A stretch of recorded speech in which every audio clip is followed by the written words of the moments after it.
And we are live. What's going on Facebook and YouTube live?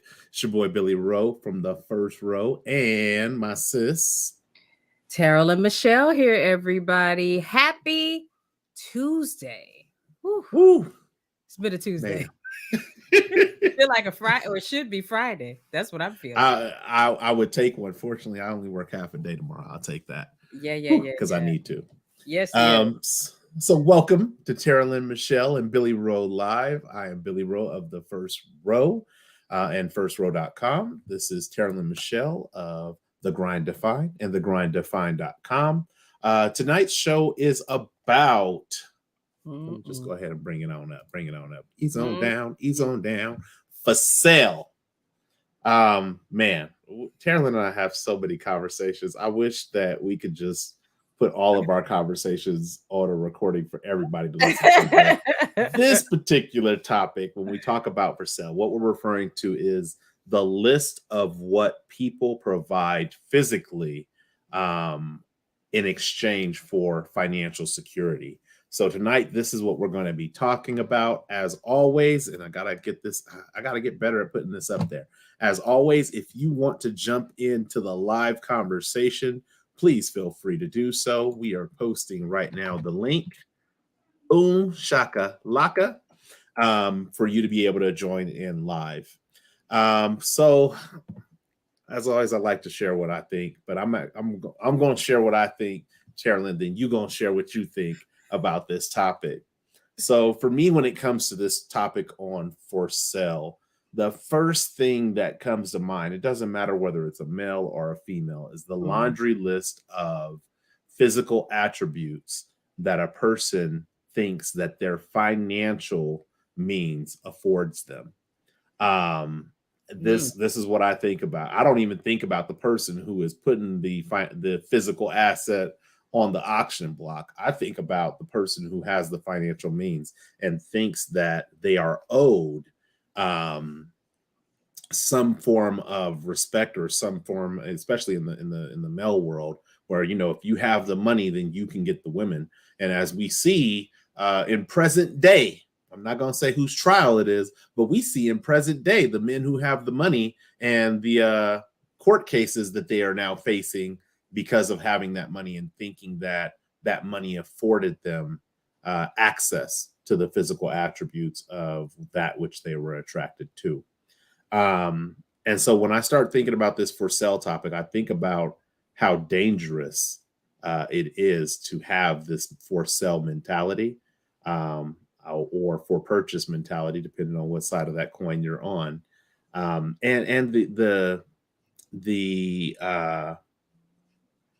the trouble or the danger, honestly, that you can find yourself in when you embrace that mentality and try to live that lifestyle in which things can be purchased because of your financial means, or things you think you can be purchased because of somebody else's financial means.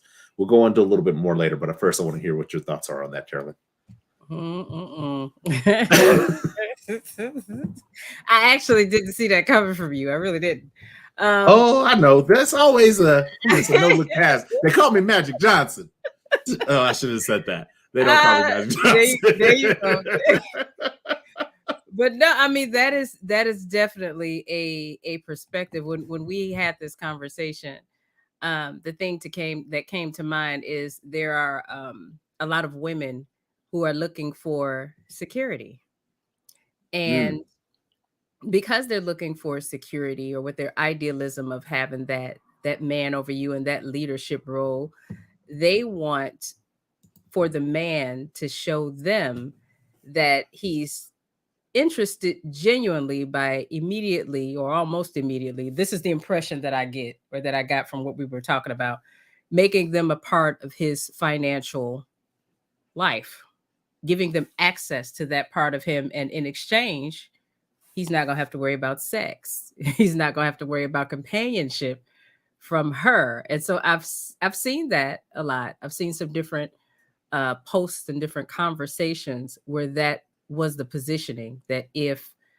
we're going to be in a relationship and we're going to be I don't even know that it was exclusive. I guess that proving that he's genuinely interested with putting them on a deed, making Mm, sure that they have vehicles or access to them. And that's the space that I saw. So it felt to me, I get where they were coming from when it kind of reminded me of the old school days, like when I was talking to you mhm. about this. It reminded me of the old school days when the mothers would tell their daughters, hey, you don't be too quick to hop in bed with the guy, because just because he has sex with you doesn't mean that he actually cares for you. That's not what that means. And so it reminded Right. me of the old school days back then, when that's what moms would tell daughters. And that's what the hesitance would be, with them really taking time to see if this guy was truly interested in them or if it was something just physical. So I'm thinking, okay, if it's a woman thinking from that perspective, in her mind, him allowing her access to his life in that way, he must care about me then if he would allow me that access. So I can see that mindset. But then on the other side, why would that at the beginning of a relationship, before you even know whether or not you guys mesh in that way, why would that even be something that's on the table? I think that conversation is a bit premature. Not to say that Right. finances are not important in a relationship, but these things take time, that chemistry, that connection to build up to even know if this is somebody that you're looking to do a long-term type of relationship, or maybe even get to the point of him proposing or marriage, or you haven't even gotten to that point yet. And already the conversations, the two conversations that I see a lot up front, usually the first or second date, is, do you want to test drive? Are you into test driving? People want to know that right up. Or yeah, Can you drive stick? right, exactly. So it's either, do you want to test drive, or the whole financial talk. And I just think that a lot of the times that's a bit premature. So that's what I was thinking about when we first started talking about this. But yeah, I think that because of society now and the way that everybody craves the material stuff, the status, the things, like, there are people who have the money who do feel as though, because I have it, I can have what I want. And I hate to say it, but there are lots of people who have proven that to be quite true, that they can be bought. A lot of True. people say what they will and won't do until they're in a position where they're able to make a heck of a load of cash if you do this or do that, so You I know, don't know. and for that, there, what for me it comes down to is an integrity issue, because it's easy to say that you would do the right thing until you're called upon to do the right thing. I had an experience in which a young lady had told me that she was pregnant by me. And I thought she should have no reason to lie about that. We all know where babies come from. If you're saying you're pregnant by me, then it's my kid. Um, but it wasn't the most fortunate circumstances to have that come up in. Um, and when because my responsibility is to protect the assets that I have, though you said you're pregnant by me, and I'm willing to accept that that's what you are, I'm still going to confirm that you are actually pregnant by me, because there could be a chance that you're not pregnant by me. Right. And going through that process, it was determined that she wasn't pregnant by me. But for me, the integrity of that situation wasn't about discrediting the fact that she was pregnant by me and that she had my child. The integrity about the situation was more so about, well, in the meantime, while I don't know whether or not this is my child, I'm going to take care of this child like it's my child. And a lot of people might think, oh, that's foolish or that's stupid. Um, you're letting her take advantage of you and all these different things. But to me, the integrity aspect is, well, if I'm the father of this child, does it make sense to not take care of him for a month or 3 weeks while we figure out if he is my son? Or does it make sense that I take care of him and then find out that he's not my son, and that's not my obligation to take care of him? Mhm. And that's where I say, for this for sale mentality, where like you said, people are validating this mentality, um, for me, that's where the integrity aspect truly comes in, where, it's easy to say, oh, I got my own, I'm independent, and I don't need no man, I don't need no woman. It's easy to say those things until rent's due and you ain't got all the funds. Then all of a sudden, some people begin to lax those morals that they have established. It's almost like people saying, I forget what movie it was. No, maybe it wasn't a movie. I think it was one of Jamie Foxx comedy skits, where he was like, "Usually I don't do this, Jamie, but you just make me feel so comfortable." Like, Yeah, I remember that. I right. remember that. I think too, though, that I agree with what you're saying. I think that in a lot of instances, people are just not thinking that deep. They're not thinking that deep. They're living their life. And you know what? The thing about it is, I've had, thinking back, hindsight is always 2020. I've had moments throughout my life where I was just living my life. Sometimes people would be offended by me, and I'm sitting there dumbfounded, like, what? What are we talking? When did this happen? I was there. It was me. It's me you mad at, because sometimes we can become casualties of people's journey, casualties of their own personal wars. So I think, like, sitting here where we're sitting now, yes, the integrity piece, but I think there are so many people that are just so involved in living their life and doing what they're doing and seeking opportunity, trying to turn moments into opportunity that they can capitalize on later. And sometimes relationships are a great way in which men and women are able to do that. There are a lot of people who are divorced, who are single, who are looking for the company of other people. There are whole lots of people doing that. And so someone who knows that they're not serious, they're just having a good time, but they wouldn't mind having a good time, on somebody else's dime if they could. They see perfect marks. This is men or women. They see somebody that's a perfect mark for them to be able to just glide through this moment of their life that they're gliding through, have fun, have a good time, and that's it, because they know that there's no attachment for them. They know that there's no attachment for them. I mean, and then they even have websites dedicated to this kind of stuff.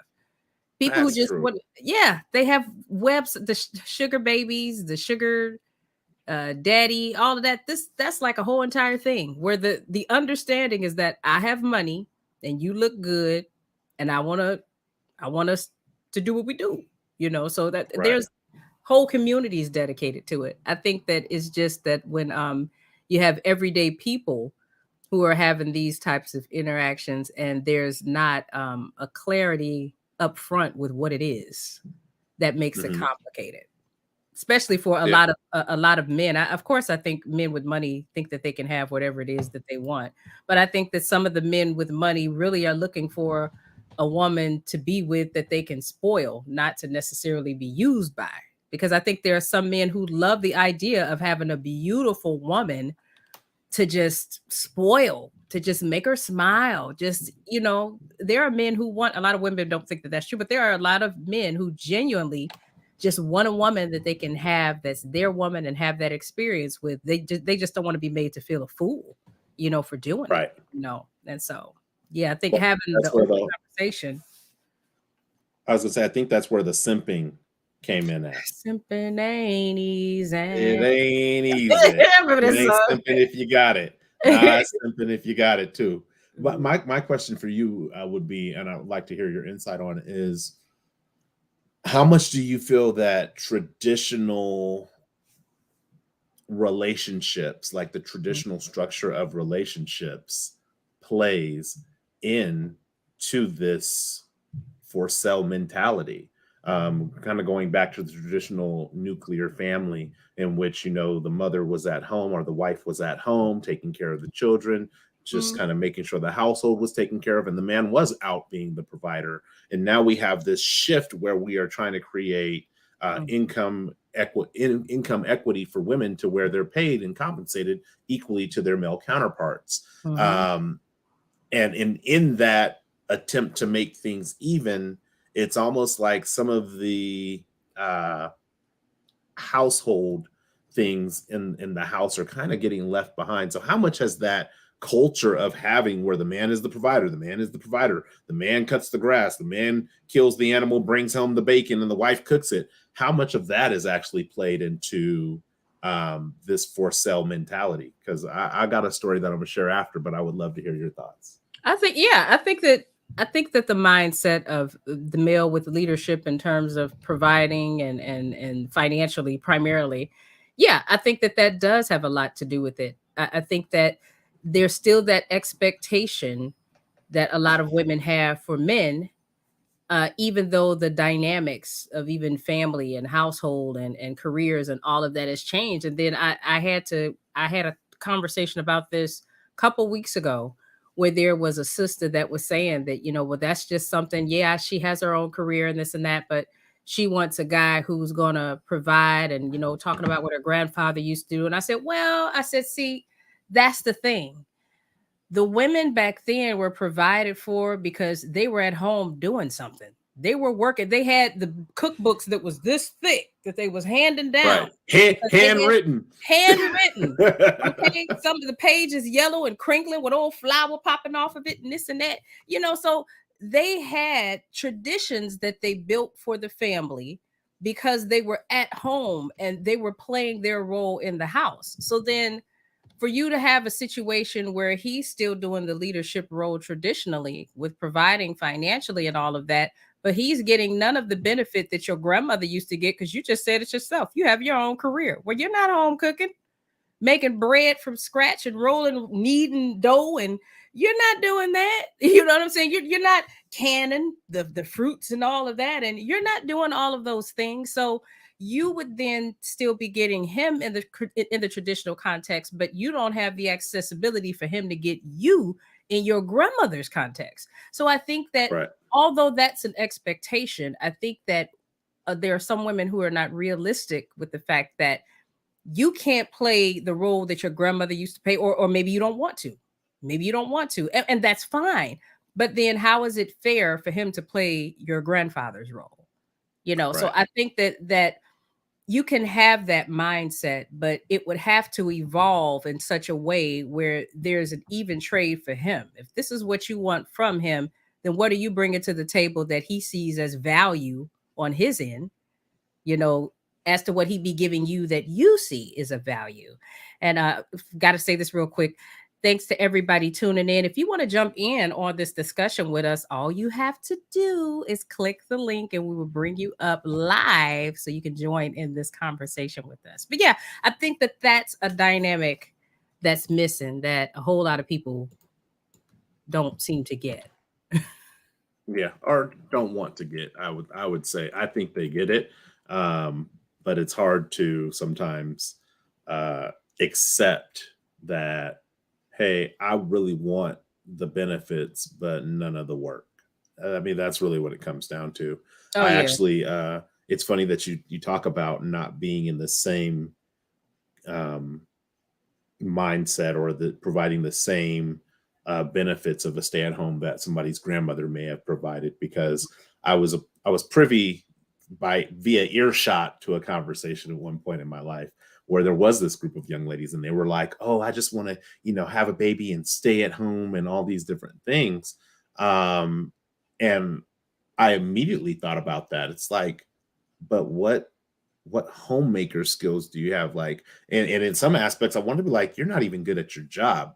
So how the hell are you gonna be in your house and provide some type of homemaker? All of a sudden, you're gonna have work ethic? Like, probably not. Like, and I know that frustration of being a man who's going out of the house, trying to go and get it, trying to increase my education, trying to increase my hustle, trying to increase the income to bring home to the family, and then Mhm. coming home and being like, okay, now you got to do all the homework with the kids, and now you got to clean the house. Oh, and now you got to go and get dinner. Oh, and I didn't get the stuff ready for lunch.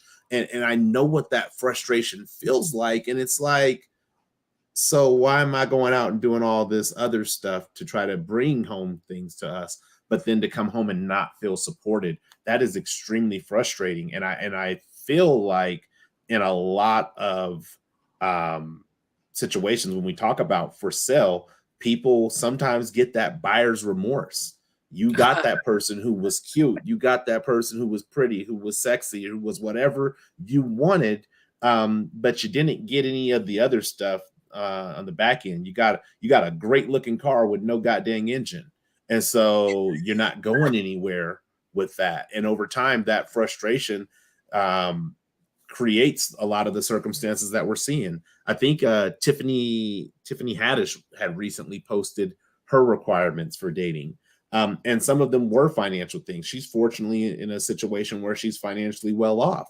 But one of the things she said was important to her was somebody's credit score. And it wasn't because she needs their credit score to acquire things. It was because that helps me see how you are with responsibilities. And how can I expect you to be responsible to my relationship or to our relationship if you can't even keep the obligations of people that you actually owe who can take things away from you? I was like, good thing she didn't have any requirements when I was younger, because let me tell you, I'd have felt that immediately. Absolutely. But I think people look, if you're looking surface, then there are a lot of things that you're going to miss, and a lot of the times I think that in relationships, we tend to be attracted to what we see on the surface first. And then also to your point, where you talked about the girls talking about they want to be a stay-at-home mom. They don't even, you have to put systems in place to be a stay-at-home mom. That is not, they need to stop watching TV. That's not easy. It's right. Ain't no commercial break staying at home as mom, just so you know. Oh my goodness. That is, systems in place. You have to have structure and flow. I mean, you may as well have an organizational chart for your house. Really. That's how it is. But yeah, I think that a lot of the times we have our idealisms, what it is that we would like on the surface. And we're so focused on those things that matter to us that we're missing the core of what you want to be looking forward to in a person, because those are the things that are going to make it possible for you to have a relationship where there's longevity. That's the thing. Do you want something for 3 to 5 years, or are you looking to be with this person long term? And if you're looking to be with them long term, then we would have to look deeper. But listen, it took some time and maturity for me to learn how to even look deep when it comes to relationships. Right. So that's not something that any of us know out the gate early on. But I think what's interesting is we're having this conversation, and many of the conversations that I see are with people 40 and up. That's the thing. You would expect to see a lot of 20-somethings, having some of these different perspectives about relationships. But in fact, it's people in their 40s and up looking at relationships from a lot of the times very superficial perspectives. And then they wonder why things don't last. And then people have feelings when things break up, and then they carry that baggage to the next thing. And it's just a song that never ends, Yeah. And it's funny because I'm all for equal hustle. We don't even got to make the same amount of money. I can make more than you, I can make less than you, but I'm all for equal hustle. Absolutely. If we are equally hustling, trying to do whatever it is that we do in whatever it is that we're pursuing, I'm good with that. Yeah. But I'm always confused, and I'm very fortunate, because when my wife and I got together, I just had a hustle about me, and she had a hustle about her. And so to be in a place where she owned her own property, I didn't own any property at the time when we got together, but our hustle is equal. And so now we're in a place where we have 3 properties, 2 of which I've acquired through us working together. But it's like, now it wasn't just like, oh, well, I'm just going to come in and you need to put me on your deed. And it's funny because before we actually made things official, one of the things I did was, hey, got this first property, saving ourselves the paperwork, I'm going to put you on the deed. And I told her at the time, I said, this is advice that I would give a friend not to take. I would be like, don't do that. You need to wait. You need to wait till the ink is dried and everything is settled. But because of the fact that our hustle is equal, because of the fact that our drive is equal, I don't feel like I'm coming into a position where I'm being taken advantage of and you're just taking advantage of me. Yeah. We just got a couple of things that popped up in the chat. I know. And Key over here writing a whole essay. Katie McFadden, hey Katie, says being a stay-at-home mom is one of the hardest jobs of all, and I Yes, definitely did that with. I was a 100%. stay-at-home dad for 10 months, and when I tell you I couldn't wait to get out of there, I couldn't wait to get up out the house. It is, yeah, it's rough.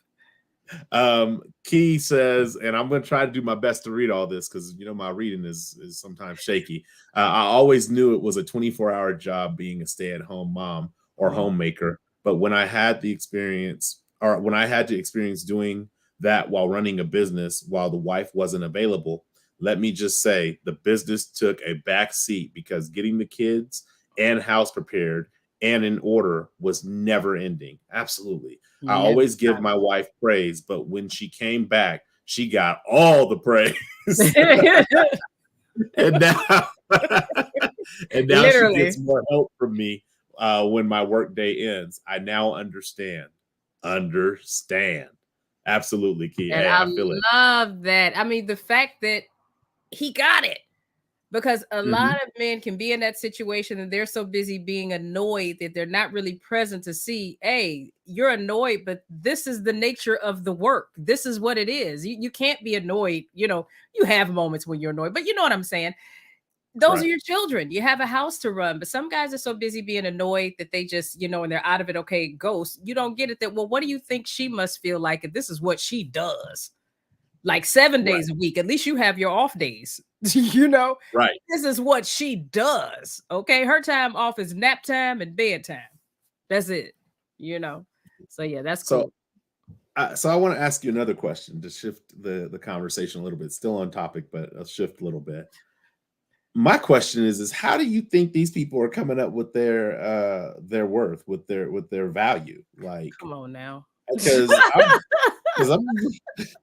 I'm gonna tell you, I don't subscribe to paying for anything that can be infinitely free. But some of the book value on these properties is a little off. If I could say that in the nicest way, some of the property values is a little off. you How know, do you I think they're don't coming up with this? I don't you know what? I think people do what works. And because you're not one who would pay for it, you of course you would not understand, but they wouldn't do it if it didn't work. Just like they say, like the Biz Markie, there's somebody for everybody. They say he's not the best looking guy. Mhm. There's somebody for everybody. Okay, when it comes to putting a value on your body, there's somebody somewhere willing to pay it all the time. Mm, So it does not people who are in that sphere and that's what they do where they because think about it. It's not just about the exchange for money. I think it tells a lot, and I could be completely and totally wrong. This is just me, these situations, observing them from the outside. I think that the money, people, men or women, who are willing to put up money to be with a person, I think that that looks like that could be an insecurity. The money gives them strength, a superpower that they probably wouldn't have if they didn't have the money. I think because mm, if that's not the case, then you could just lead with being you and the money be the icing on the cake. right. When you're leading with the money, then it's like, hey, look at this first, and then there's me. So I think that's a personal value thing. I think that there's a buyer for any price that's willing to be paid if that's what it is that they do. But I think too that tells a lot about the person because I Mm, know I know a lot of wealthy people who are just a hot mess. The money is all they have because they have social issues. They're extremely insecure, very controlling, possessive, jealous. You would think you can have anybody you want, but if they don't feel like they're worthy or they can keep them, the money is how they draw them in, but they have issues that they struggle with as a person that makes it hard for them to be able to stay in relationships. mm. You bring up another point though, and I don't know why the masses have not caught on to this concept that the Right. money is fluid. It can come, it can go. That part. And it The ain't yours. person, yeah, you stuck with the person. You are stuck with the Yeah. person that you attach yourself to. Yeah. And the same aspect is the beauty can come and it can go. remember one of my cousins, I used to be with somebody, and my cousin had asked me like, "Oh, where's your beautiful girl at?" And I was like, first off, she ain't as beautiful as I thought she was. But second off, yeah, we're definitely not together anymore because as attractive as she was physically, as beautiful as she was physically, once you get past that exterior, you start to figure out who they are. And that for me was very unattractive. Mhm. But I do agree with you that you're seeing this happen in people who are our age, in their late 30s, in their mid 30s, in their 40s. They are making this concession and in many ways compromising their own value system by choosing to go the monetary route. And I've always thought this from the perspective of belief. How much does your inability to believe in yourself to acquire the things that Come on somebody now. has Come on now. play into your need to leech onto somebody else's resources? Before you answer that, let me bring Katie's comment in because, well, first off, Patsy says she thinks she's getting that these people are getting these things from the movies. Oh, that too. Absolutely. We That used to too. get them from music videos, but more so movies now. And then Katie says, I work from home as well as take care of a special needs toddler. I always tell my husband if he thinks his job is hard, he should try having a toddler strapped to his back and see how much work he can get done. Absolutely. So Oh shoot, yeah. take your toddler to work with you and see how much work you get done. You ain't got to have him strapped to your back. You'll be too busy saying, "Hey, don't touch." Never mind. Exactly. Just go ahead, put your finger in the light socket. I don't know. We'll see what happens. Yep. so, I digress. How much do you think that has to do with that lack of belief to obtain things on your own merits?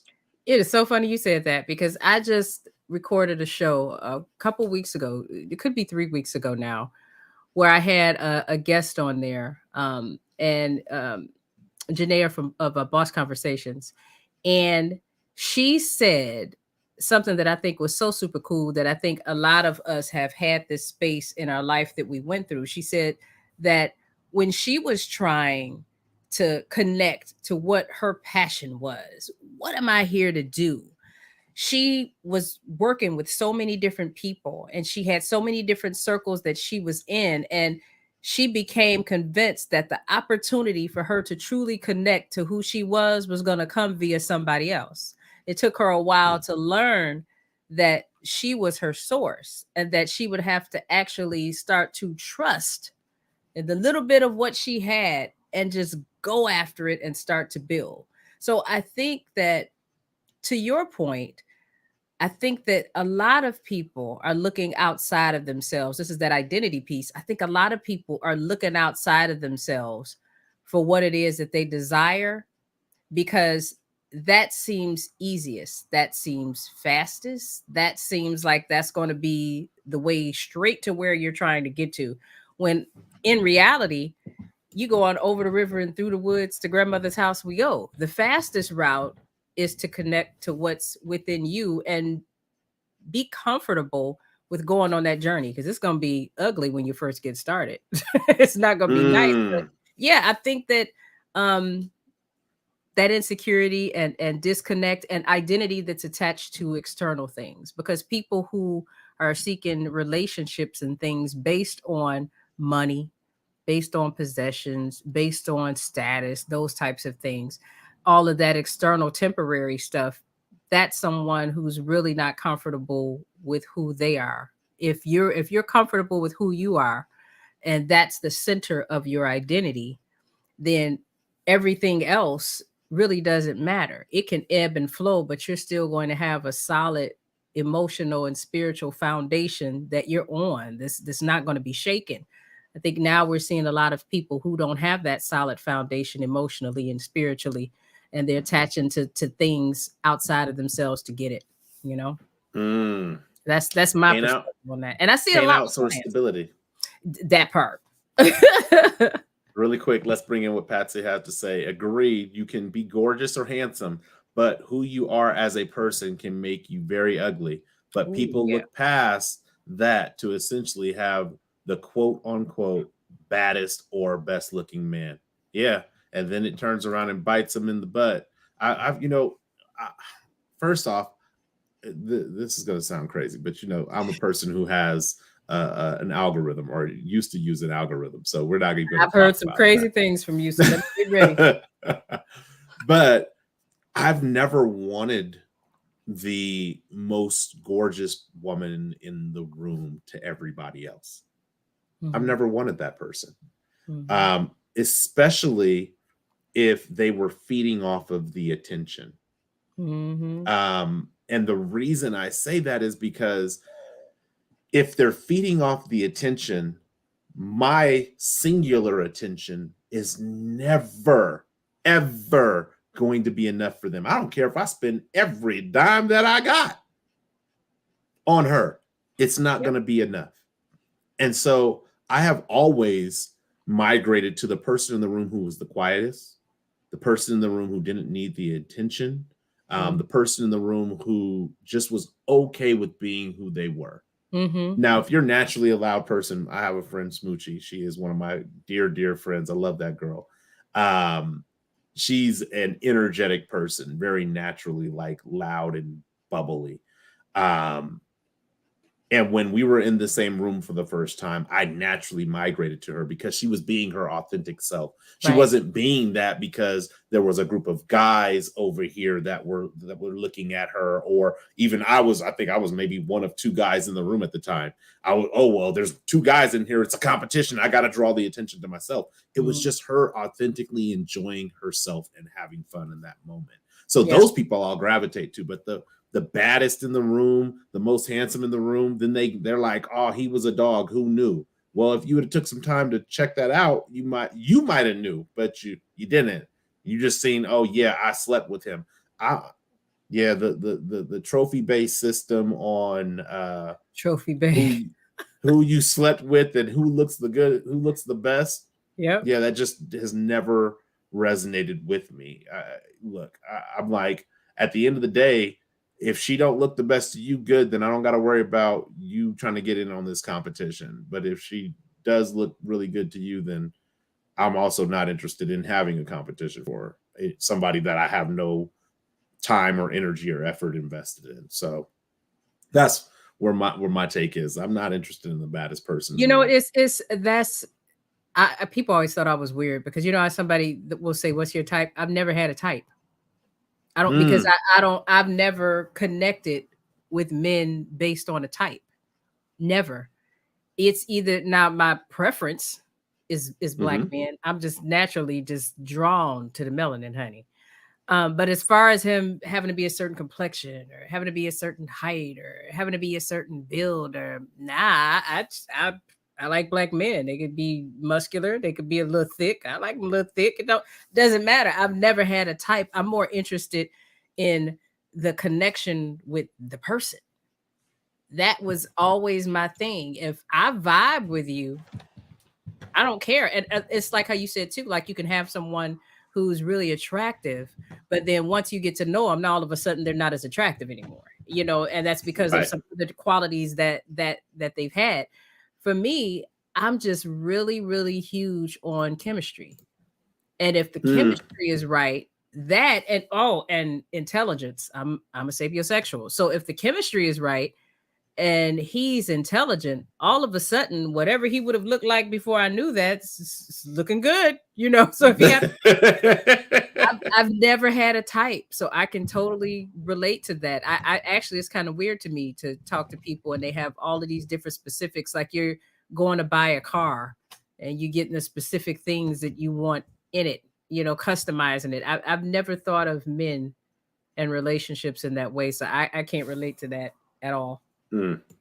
No, you and I both are sapiosexuals. So, and for those viewers who don't know what that is a person who is stimulated by intelligence. That mind, what that mind do. Oh man. But what do you say for people who are like us who don't have types? Because I'm gonna tell you, I don't have a type. I like what I like, and if it happens to be the person that I'm engaged with, then great. If it's not, then okay, we move on. Mhm. Um, Patsy, you're welcome to join us anytime. You don't have to be shy, girl. She says one day, I just invited people to join live. She says one day I won't be Don't be too shy scared. to join Don't be live. scared. Don't be scared. You got something to say? Say it. You typing mighty strong. Oh, you got something to May say? as well Say just come on up here, Patsy. Come on, right. girl. But people like us who don't have a type, Mhm. sometimes we can be intimidated because people will typecast us. I Oh, remember a long time ago in a relationship where yeah. I introduced who I was with to one of my male friends, and later he was like, "That is not the type of person I seen you being with. Like, I didn't know that that was a type that you would even be interested in." And I was just like, "Well, I don't really have a type, but this person, I like this person, and I wasn't like I was like, man, maybe I shouldn't be with this person because that's Right. not who he seen me being with." But Right. we get typecasted, and I know we've had this conversation a lot where people will come up Man. to you and their number one leading line is, "You look like the type." Yep. You look like the type that likes. Okay, so you're disqualifying yourself then, because if you telling me what Right. you think I like instead of me just get that has been the biggest Achilles heel for me.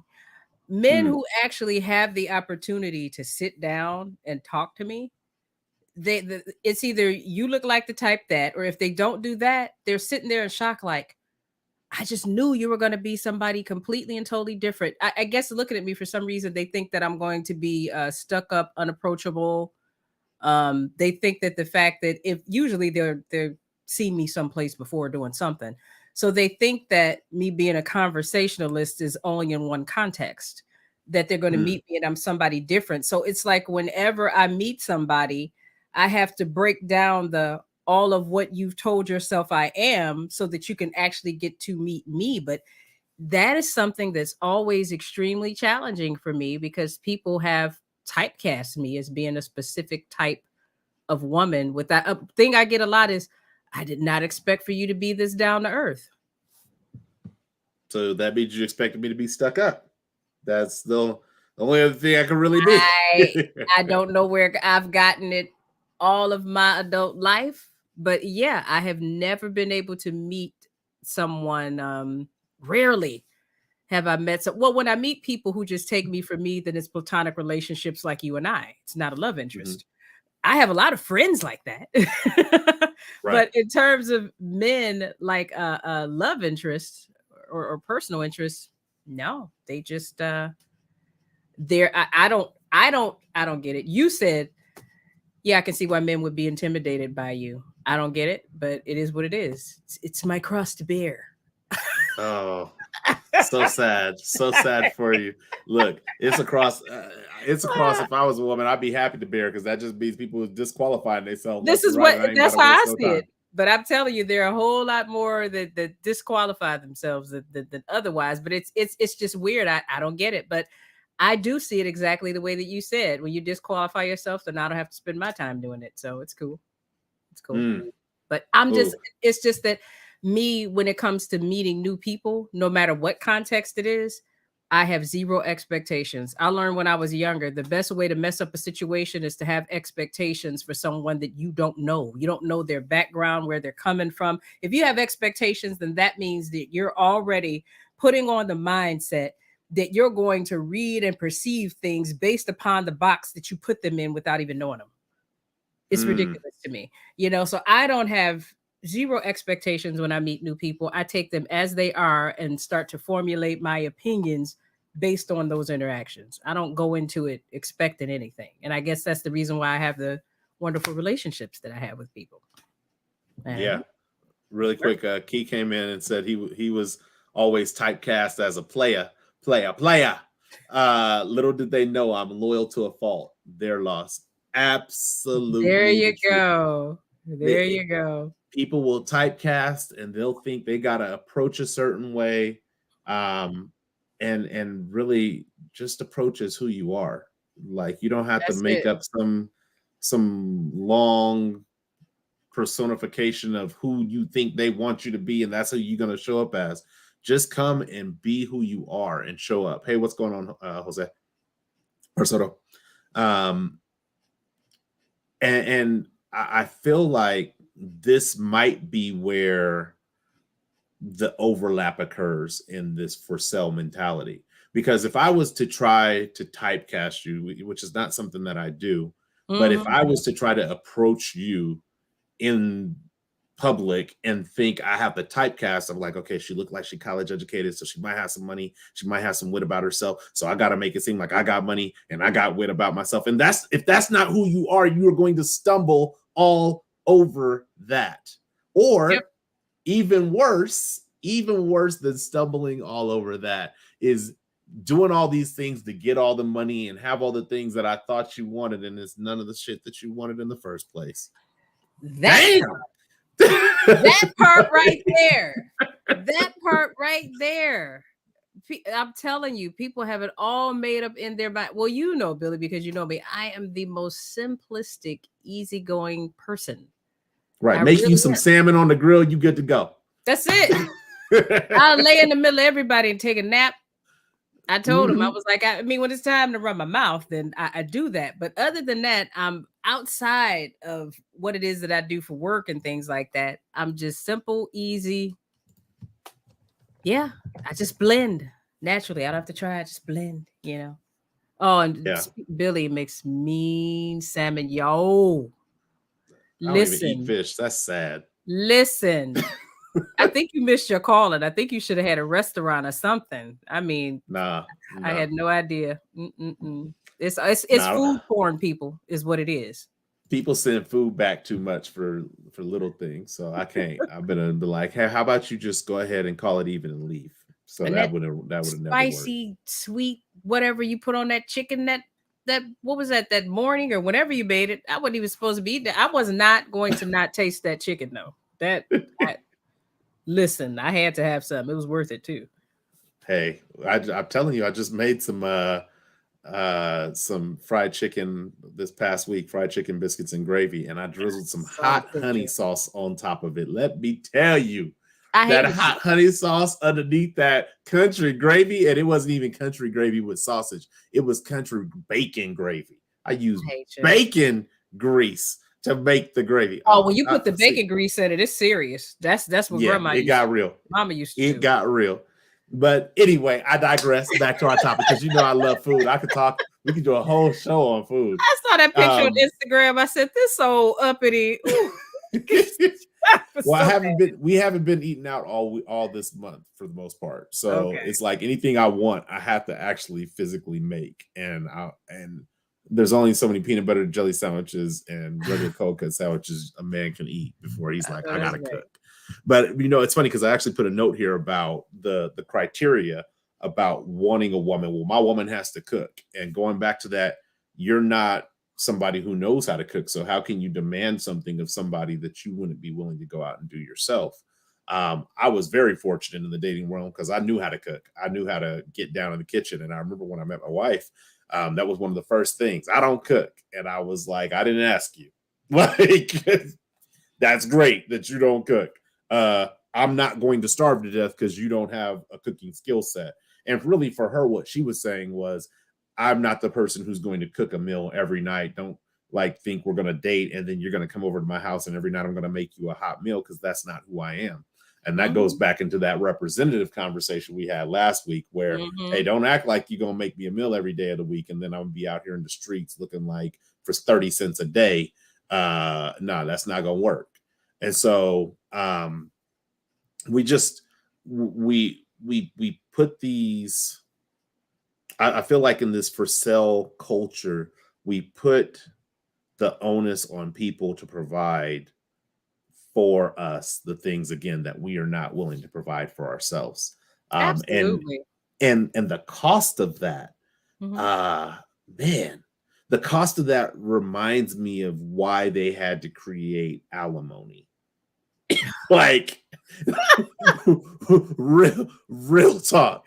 That's what the cost of that is it reminds me of why alimony was created. It was created because men who were leaving relationships were able to just leave, and the woman who didn't have a means of taking care of herself was just left high and dry. Now, is that necessarily needed in today's society? Maybe not to the same extent that it is Mhm. utilized, but that's really when you put yourself up for sale.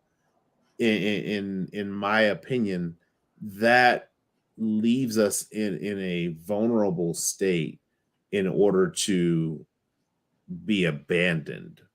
Like, if I buy a car and I decide it gets in an accident and I want to walk away from that car, I walk away from it. And if there's no consequence to that, then that car's just left out there in the world. And when we Yeah. put ourselves up for sale as property, or we come out with a mindset of, hey, I'm buying whatever's out there on the market, and we lose that financial means to do that, we leave ourselves in a vulnerable state. I think Yeah. that there's tons of other ways to attract the attention of a woman, to attract the attention of a man.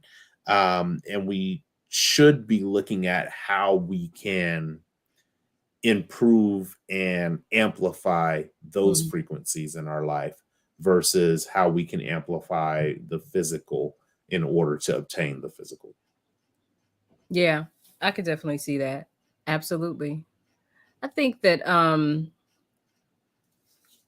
I think that just this culture now of so much being outside of ourselves, obtaining everything. I mean, the focus now, if you just look at the world in general, the average person is so busy, caught up in their legacy and finances and status and success. And I'm not saying that that's bad. That's no. I mean, you if you should want to make a mark when you're here in this world and have some type of legacy that you leave for your family. I don't think that that's a bad thing. I think that there should be a list of priorities, and it just needs to be in the appropriate space.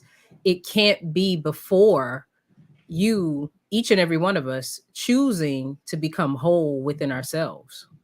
That Mm, has to come first. It has to. And I think that that identity piece and that learning to trust ourselves and know that whatever it is that we want, we can have it for ourselves. It's going to take some grit and some grind, and it's that in itself is a job outside from the job you talking about doing, or your business or whatever it is that you're running.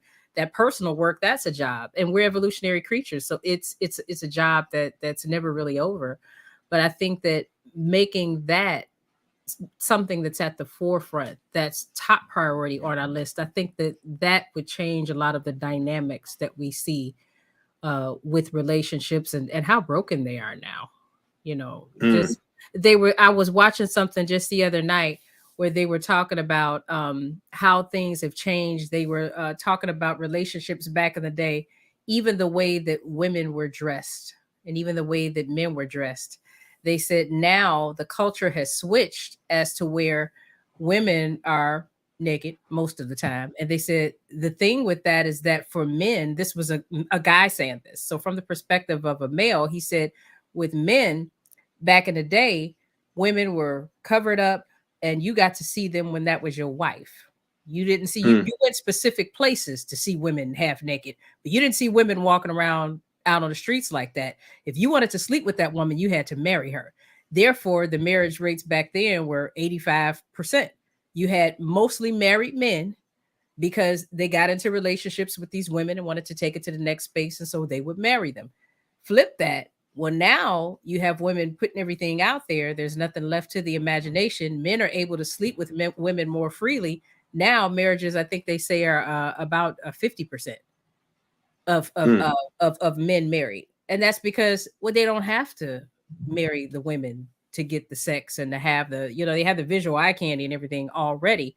And so when you talk about for sale, those dynamics changing with the way that both sides present themselves, how free we are sexually and everything now. And it's just changed the way people view relationships, changed the way they view other people. I think the trust within relationships has been broken because there are so many options. People could just Mm. go from one thing to the next. And some people get caught in that. I have a girlfriend that's caught. She's actually in therapy now because she's caught in that. She's used to starting relationships, riding the newness. It fizzles out. She's used to destroying a relationship. She learned this from her therapist. She's used to the newness. So then she'll somehow destroy the relationship and go on to the next. But she's chasing that new feeling. That high. That Yeah. high. And there used to be a time when it wasn't that easy to just jump from relationship to relationship to relationship. That's so much easier now. And so Right. because the culture has changed and the way in which people navigate within relationships, the way in which we present ourselves, the way in which we're more sexually free, the way in which a whole lot of things in terms of old school morals have become watered down. One would argue, well, we could do what we want, but look at the byproducts of that. That should say we can do what we want, but how well is it working? Right. Does that serve us? Does that really serve us overall? And so I think it's so many layers to this that a lot of times the individual doesn't consider as well as the collective. So it's something it's an interesting conversation that I don't think is going anywhere anytime soon. Oh Really. no, it's not. And you know, the I guess for me at least, the thing I will close with is um I look at how this forced sell mentality, it's I feel like it's actually always been on both sides, where you see the man who doesn't have anything. You know, my status for those guys are hobosexuals. Don't have nothing but a plastic bag to move his stuff from house to house in. And is constantly not chasing the high, but constantly chasing the next woman that he thinks has some resources that he can tap into. And this is why you're like, oh, he didn't have nothing. Why would he cheat? And you know, there's somebody who comes to mind that you informed me about when you say he didn't have nothing. All that was not even his, and he still was cheating. But I think about it from the perspective of that they're cheating because they are looking to set up their next home base in the event that things don't work out. Because I Mhm. know none of this is mine. It'd be like me living here. This is one of the reasons why home ownership for me is very important, because I refuse to be in a relationship, have that relationship end, and be homeless. That's not an Mhm. option for me. Now, can I go out and get an apartment? Absolutely, but that might take time, and I'm not living in my car for not a week. Mhm. So that's why home ownership is important to me. But there's guys who are like, well, I'm gonna start cheating when things are a little rough, or that newness that you refer to has starting to wear off a little bit. She might be tired of my bull. So let me go ahead and start making my nest over here. Let me get some twigs and start building this nest over here. So when things fall out, hopefully I can isolate this nest over here from figuring out that I was playing over here, and I can just move into this nest. But the problem is that normally they find out at the same time, and now you stuck with nowhere to go. And your black trash bag gets packed with all your clothes and all your belongings, and then you got to go and be on the road. Before I have you close out with your final thought, really quick, one more thought. Key Bryant says, what are both of your thoughts on how a lot of men that have money and status don't care if a woman can cook, clean, go buy the groceries, shop, because they can easily outsource those things? Oh, I got a thought, but I'm gonna let Taralyn go first. I personally think see, I'm old school. I like cooking for my man, and those are things that are valuable to me. So that's something that I like to do. It is an expression of love for me. I don't understand it, but if you have money and you would prefer to have those things outsourced so she could just be your Barbie doll and go run around and play with you, then hey, you're paying for it. Why not? But I personally, it's strange to me um that there are men that don't value that. Teach their own, but I don't get it. Yeah, I'm gonna continue then on what he says. He says they can go on Amazon and shop, pay for a cleaning lady, pay for a chef, etc. So now they're not looking for that, but a woman who cooperates. Is that what we're at? Some Oh, who's submissive. cooperative, Oh, I knew it was coming. submissive, and bring their qualities. Oh, you knew that was coming. And then that's the funny thing, is then they don't want to submit. But my theory on the outsource model, Right. while we outsourcing, um, the value of the relationship, in any relationship, the value of Taralyn and I's relationship is that we bring value into each other's life. Mm-hmm. And if there is no value, or I'm outsourcing, and not that cooking and cleaning is the only value that a woman can bring, Of course, yeah. but if I'm outsourcing all your valuable components that you can bring to the relationship, at some point I'm going to start outsourcing some other components of the relationship sexually, going on trips without you, because, well, shoot, you don't really bring any value to the relationship, so why should I go with you anywhere? But At wait a some minute, point, though. But wait. In this scenario, he's not expecting any value. correct, but he's creating a pattern and a behavior of outsourcing everything. Well, And it so sounds it to me like becomes, he's purchasing submissive, her being submissive, because I hear that's a big thing with yeah, men. there's this place you can go where you can pay for submissiveness as well, and not have the monthly expense of a person living in your household. So, and not that I know these places, y'all don't be trying to put me out I'm there. like, I wait a don't know minute, where none of these hold places on. at. Where I they do just know that there is that? a place that you can go if you're looking for whatever your fetish may be. There's places you can go for that. And so for me, it becomes, if I have to practice the behavior of outsourcing things that, even if I can afford to financially outsource them, that behavior becomes dangerous, because the moment you don't provide something for me, my brain says, "Oh, I'll just outsource it." Yeah, It's that like, that oh, go ahead. no, I was just that's a weird dynamic to me. I can see the outsourcing if it's so you can have more of her time. Now, me personally, notice I said cooking. I'm outsourcing the cleaning part. I'm outsourcing Right. that. Cooking, I enjoy doing. I'd rather have someone else do the cleaning for me. But if he's doing that to make more time for them to be together, I get it.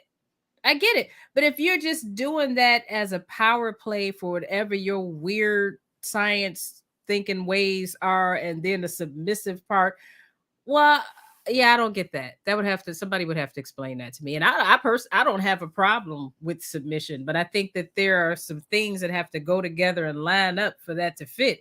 If you're outsourcing everything, which means that you're really not having any type of connection with this person, it feels so fake. I don't know.